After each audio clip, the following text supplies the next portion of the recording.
بسم الله الرحمن الرحيم، والصلاة والسلام على سيد المرسلين وآل بيت الطيبين الطاهرين. مرحبا بأعزائي المشاهدين في متحف العتبة الحسينية، متحف الإمام الحسين سلام الله عليه. اليوم سنتعرض إلى إحدى القطع النفيسة والمهمة في هذا المتحف المبارك، وهذه القطعة تحمل قصة حب كبيرة وقصة حب صغيرة. قصة الحب صغيرة أعني بها علاقتي مع هذه القطعة أو هذه النفيسة.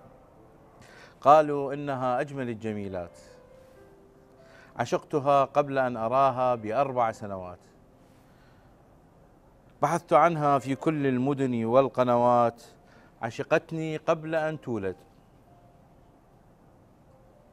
انتظرتني حتى أسمو، منعتها الظروف حتى شاء الله، وحين زفت إلي اتضحت أنها لغيري. لكن زادني فرحا كونه ثمرة حياتي متحف الإمام الحسين سلام الله عليه. هذه القطعة بحثت عنها 4 سنوات بمعلومة وصلت إلي أنه هناك سجادة ثمينة مهداة إلى حرم الإمام الحسين، فتقصيت أخبارها وبحثت عنها، وكانت هي تبحث عن المتحف وتبحث عني، والحمد لله وصلت إلى هذا المكان المبارك، وتم عرضها بطريقة رائعة جدا، وطريقة العرض غير موجودة أو مستخدمة في كل متاحف العالم، كونها عرضت بهذا القوس أو الكيرف الموجود في متحف العتبة الحسينية، ولم يكن هناك أي عرض مشابه في متاحف العالم، لأنها شملت كل المنظر أو كل المشهد لهذه القطعة، بل أقول لهذه اللوحة الفنية.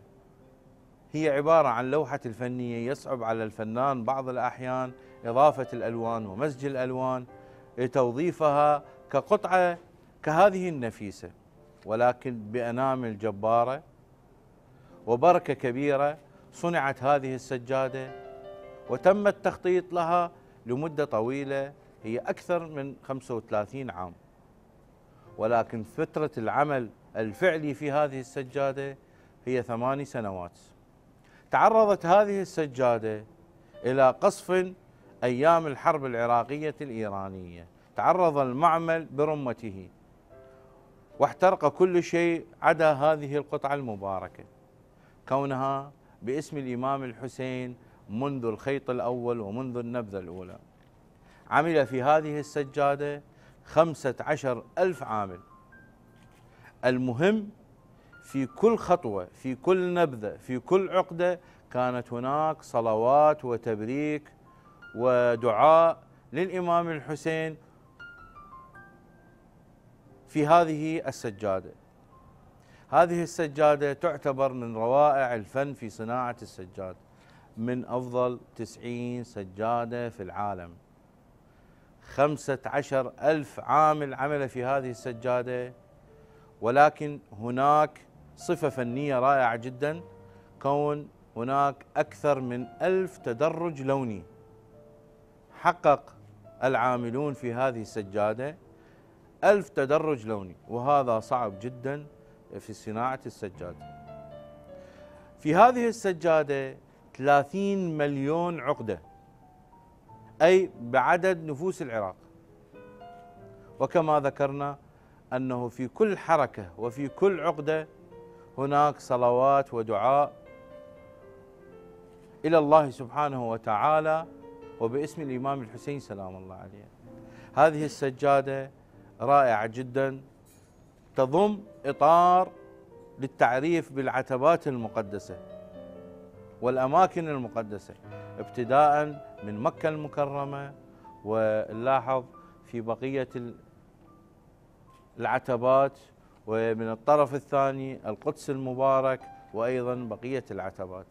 هذا الإطار عممه الفنان أو المصمم أو المهدي لكل القطع المهداة للعتبات المقدسة. أما داخل السجادة أو في مركز السجادة هناك قطعة أو نقطة بسيطة بها رمزية لدم الإمام الحسين سلام الله عليه. كان الفنان يحاول وضع رأس الإمام الحسين في وسط هذه السجادة، ولكن في عالم الرؤيا منع من استخدام هذه التقنية أو هذا العمل، فاستبدل العمل بوضع هذه النقطة التي ترمز إلى دم الإمام الحسين سلام الله عليه. وبالتالي نلاحظ هذا الإشعاع والنور الذي خرج من هذه النقطة كما تلاحظوا في السجادة، وهو أيضا من حرفية الفنان ورائعة الفنان في التدرج اللوني وفي صياغة الموضوع. هناك أحداث كربلاء شاملة حسب رؤية الفنان، حسب المشاهد الموجودة في هذه السجادة، محصورة بقوسين من كلمة ثار الله بالأحرف المتعاكسة، وحقيقة ما موجود داخل هذا المحراب أو داخل هذا القوس هو أحداث وقعت في كربلاء في رؤية الفنان، فصور عصر عاشوراء وعودة الفرس إلى المخيم، وفي جانب آخر صور حرق الخيام وصور نهر الفرات وصور 72 ملك وهم يطوفون حول هذه النقطة المباركة برمزية شهداء وأصحاب الإمام الحسين. أيضا صور 84 ملك آخر ويعني بهم السبايا إلى الشام، من غادروا كربلاء بعد استشهاد الإمام الحسين سلام الله عليه. نلاحظ كفوف أبو الفضل العباس سلام الله عليه وبها رمزية خاصة. نلاحظ أنه مجموع ما موجود تحت المحراب هو عن أحداث يوم عاشوراء أو كربلاء حسب رؤية الفنان. طبعا هناك فنانين معروفين جدا وظفوا طاقاتهم لتصميم هذه السجادة، وأهمهم الفنان ذرتشيان الذي صمم الضريح الحالي الموجود على قبر الإمام الحسين سلام الله عليه. أما الأحداث الخارجية ما فوق المحراب فهي أحداث سماوية ووصفها الفنان بصفة كأنها من الجنة.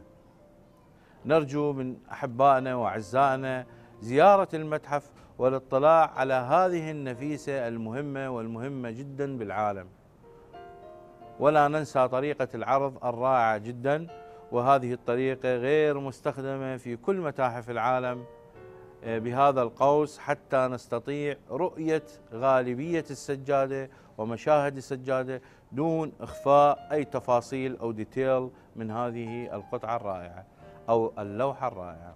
نتمنى لكم زيارة هذه القطعة وزيارة متحفنا والاطلاع على النفائس الموجودة في متحف العتبة الحسينية، ومن ضمنها هذه الرائعة التي استغلت موقعا حساسا ومهما في متحفنا. نشكركم على حسن المتابعة ونتمنى لكم الاستفادة من هذه المعلومات، وأيضا حقيقة نتمنى أنه زيارة المتحف. شكرا.